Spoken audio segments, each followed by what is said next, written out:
All right there, YouTube. What's up? So, today I thought I'd go over the Nikon Z6 II, the Nikon Z6 II, and the Z7 II, mostly the Z6 II because that's the one that interests me the most. They just announced it. Well, they put up the website last night with all the specs. And today at noon, which is in about 5 minutes, they're supposed to um, have a long video presentation of all the awesome stuff it can do. But basically, looking at the specs and everything, it's basically a Z6 with two card slots, uh, improved autofocus, two processors instead of just one, for a faster buffer and higher buffer for photos mostly, and the ability to add a box or like, but hopefully better autofocus. We won't know about the autofocus till it gets in more people's hands, but from what I'm understanding, it's not much better, maybe a little better, or at least up to par with some of the others competitors. So, looking at the website here, it says Z6 II True Multimedia Powerhouse. Now, I wanted to bring up something. So last night when this site went live or whatever, Jared Polin came out and made a video, and he was a little harsh on the camera, and he was a little harsh on Nikon. But the things that he was harsh on made absolutely no sense to me. So he attacked them for having two card slots, for listening to the customers and putting in two card slots because they didn't do it the first time. So yeah, we all knew that they wanted two card slots the first time. There was a lot of other cameras that came out with one card slot at the time. So they made the decision to get by with just one card slot, which wasn't good. Obviously, they knew that people wanted two, but they thought, well, try doing just one and see what happens. Obviously, Nikon did that. But they listened to the customers. The customers really complained a lot, and they put in two.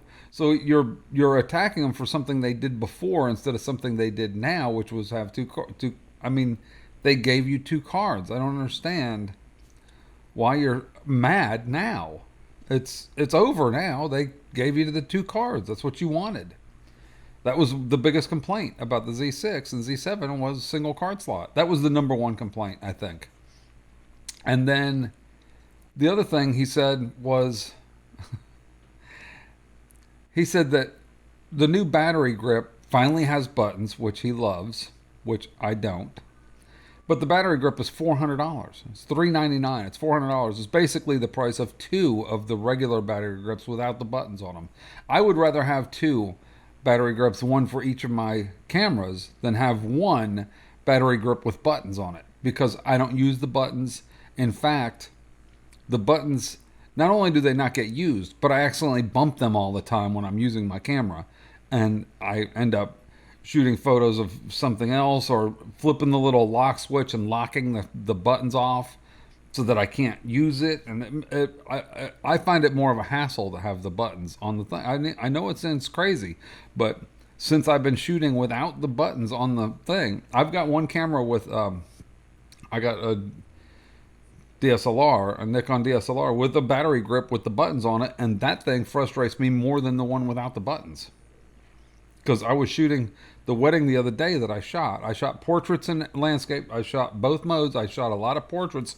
You saw the video from just yesterday of, if you look at my video from yesterday, me going through the photos, I did a lot of portraits, and I'm so used to turning the camera and shooting with it that it doesn't bother me. It doesn't affect me in any way, shape, or form to just rotate the camera with my hand on it, go click, click, click, and I still have my hand under the lens. I don't understand where the issue is there.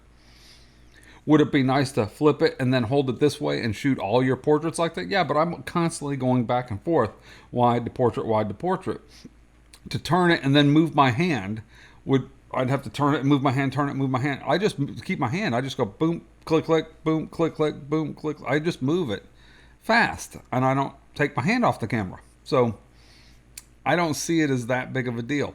But one thing he said was, Jared said, he goes, You can hot swap the batteries in the new grip so that you get uninterrupted recording. I don't know why you'd want to do that unless you're like doing a long time lapse or maybe video. What kind of look at the here's the website. True multimedia powerhouse. Why do they have these gimbals? What is that for? Video. What's that gimbal for? Why are they even showing it on a gimbal? I don't understand. What's all this movement? What is all this video in the beginning of this? The camera does video. True multimedia powerhouse. It's a hybrid camera. This is what a hybrid still and video mirrorless camera is meant to be. Hybrid still and video camera. He just is only concerned with still, not video, which is funny because he shoots video and uses the Z6 for his videos. But you see, what he does is he just shoots these videos like I'm doing here. He just sets up a couple cameras with a switcher and does the recording there on the thing, and it's just a short YouTube segments for this thing. It's not, he doesn't go out and professionally shoot wedding videos or videos of events of something that lasts more than 30 minutes that you would need, I don't know, a battery grip for, that you could swap the batteries out and continue recording, or a gimbal that you could put the camera on and walk around. He doesn't do any of that. This is just all steady headshot, chest up shots of him standing there talking and yelling off to people in the distance. That's what most of his video is. Nothing against it. I love his videos. I think they're great. But that's what he does. So he wouldn't need this. He could do his with just a video camera. He doesn't need one that does stills and video, because he obviously isn't using the Z6 for stills. He's using it for video. If he does use it for stills, I could see why he's like, hey, I tried using it for stills, but it doesn't have the buttons like I like, and it doesn't have the 2 card slots, so I can't do backups.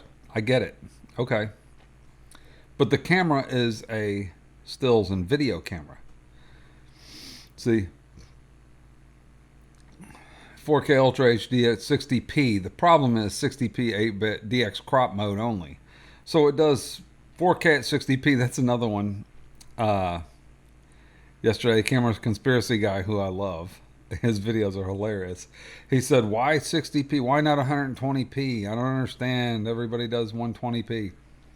Well, to be honest, I would have liked 4K at 120p. Not in DX crop mode. If it's going to go to DX crop mode, I'll shoot 1080 and 120p and upscale it like I do now. That's what I do. I shoot 1080p. I've got a button. I just have it set up in my thing. Boom, boom, change real quick from 24p 4K to 1080p 120. So if I'm shooting a wedding, or I'm shooting an event, or I'm shooting shoes, or I'm shooting detail shots, and I want to get a quick slow motion shot, I quickly just hit the I menu, boom, boom, and I'm changed over 2 seconds. Now I'm shooting 1080p at 120 frames per second, and I upscale it, and it looks fantastic. I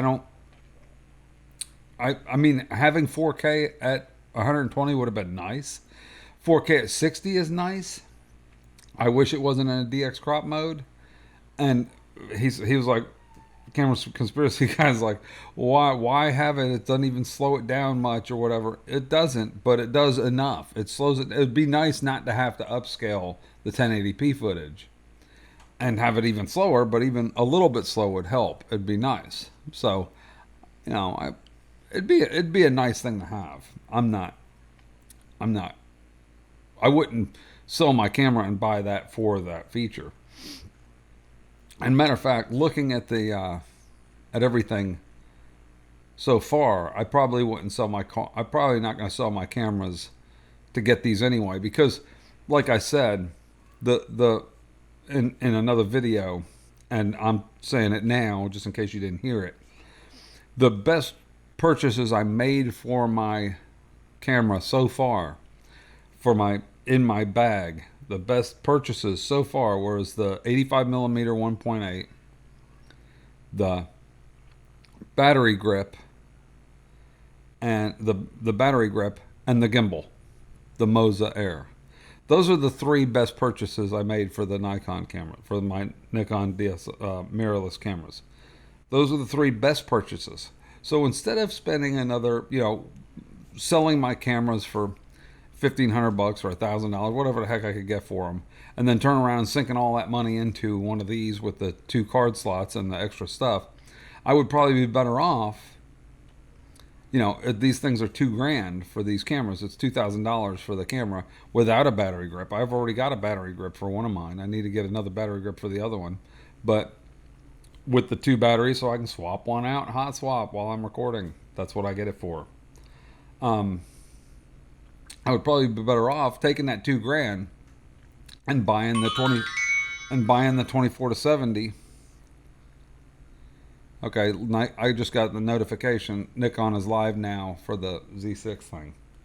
But anyway, I would probably be better off buying the 24-70 Z lens, the new 24-70, with the incredible image stabilization that lens has built in. It's like 5 stops of image, or 6, something ridiculous with the lens I saw people hand holding that lens at 200 millimeters shooting video, and it was smooth. I was like, what? They couldn't believe it. It looked fantastic. So that would be probably a better choice, a better purchase. Keep the bodies and just get a better lens. You're always better off buying better glass than you are upgrading bodies if the body does what you need it to do. And mine do exactly what I need them to do. They're not holding me back in any way, shape, or form. Would I like to have another card slot? Yeah. But instead of spending the money on another card slot, wouldn't it make more sense to buy, like, say, an Atmos Ninja and put it on there? Because that's where I'm really afraid of losing the footage, is with with that. I explained in videos before, I automatically have the files sync to SnapBridge, so I get backups of all my files anyway.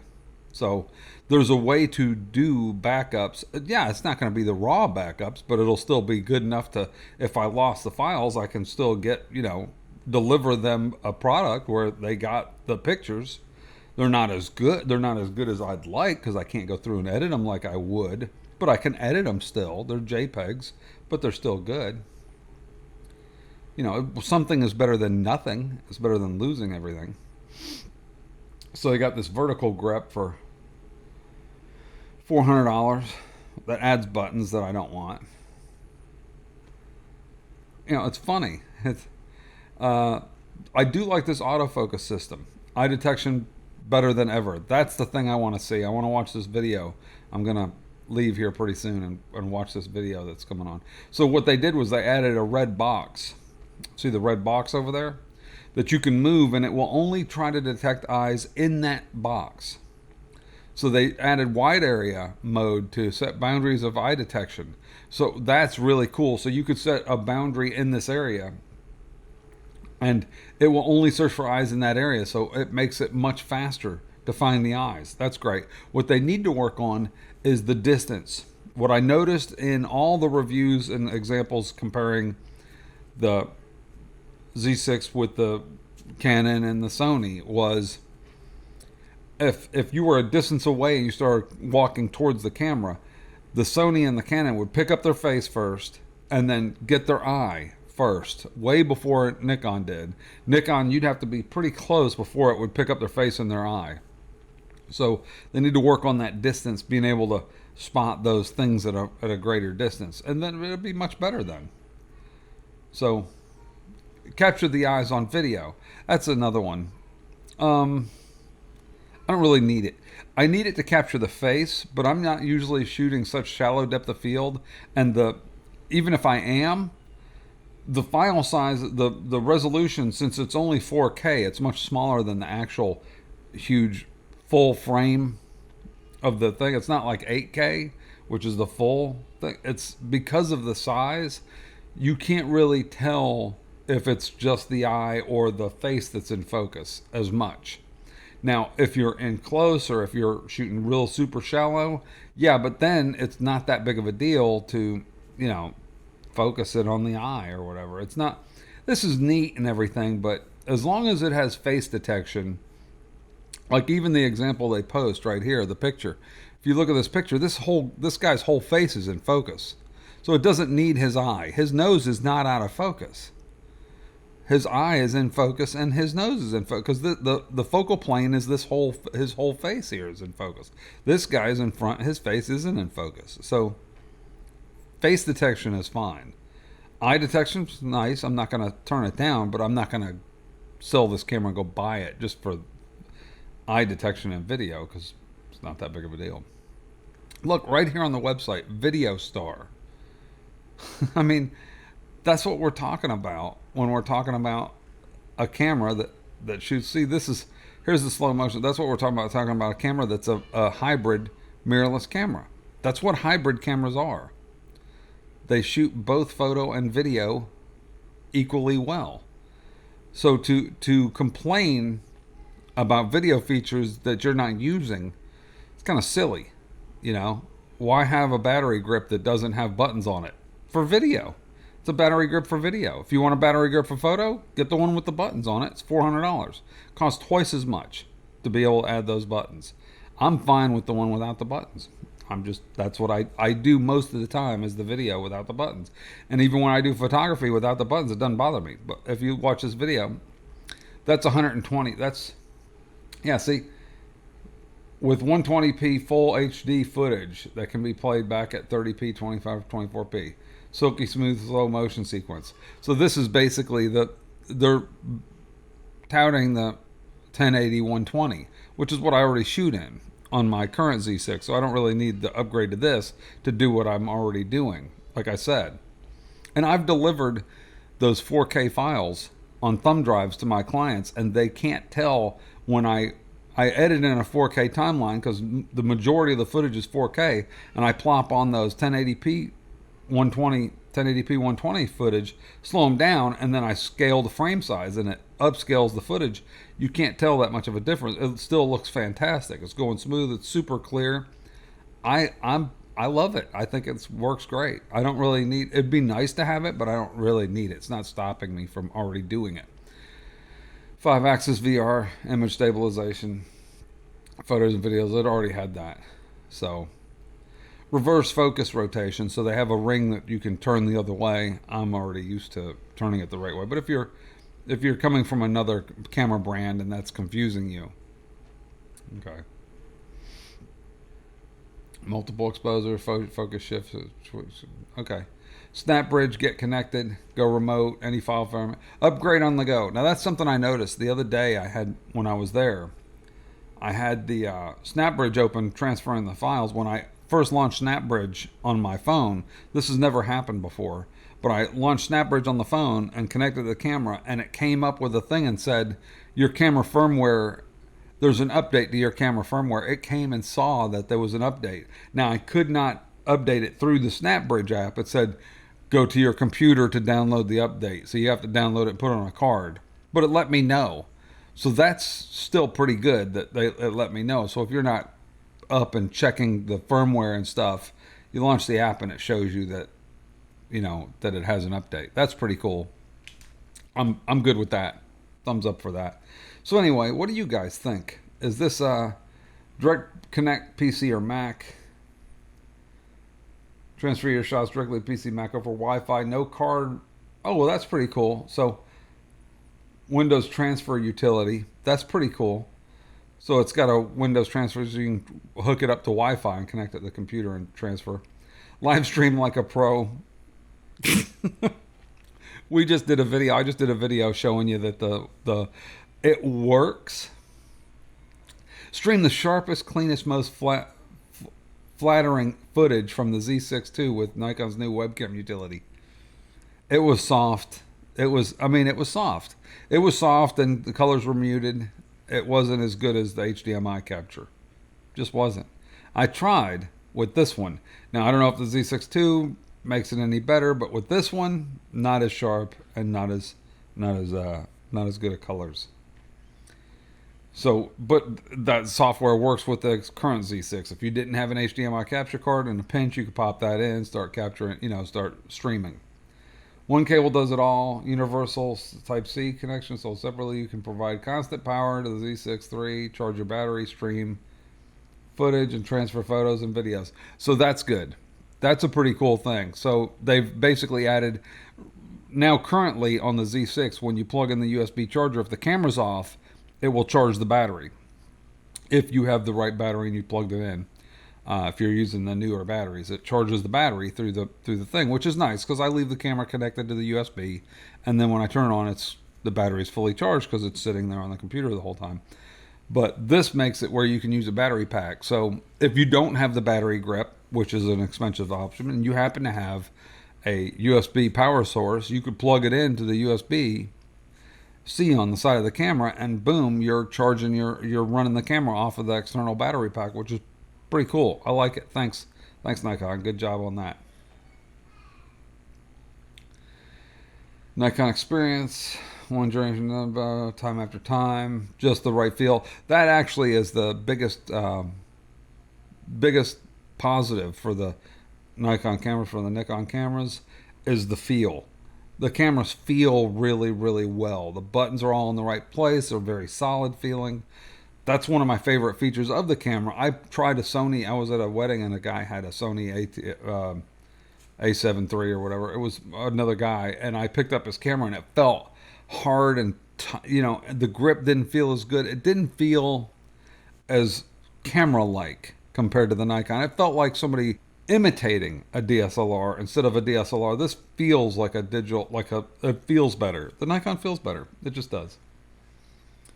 More clarity, less blackout. That's a good feature. Because of the dual processors, they're able to have less blackout, which is good. They needed that. Prefer back button focus? Yeah, I do, and I already do it anyway. Help. So there's a help button. I don't know if mine even has that. That's pretty cool. Anyway, like I said, that's pretty much it. I think that probably this lens right here, the 70-200, would be a better purchase. It's a little bit more than just the camera, but you can't go wrong. You get that lens and put it on a Z6 or a Z7, and you're going to be blown away by the images. That's an awesome lens. That would be a better purchase to me if you already have the camera. Would be better lenses. You'd be better off buying better lenses. Just personal choice. Anyway, what do you guys think? Give this video a thumbs up if you like it, thumbs down if you don't. What do you think of the Z6 II and Z7 II?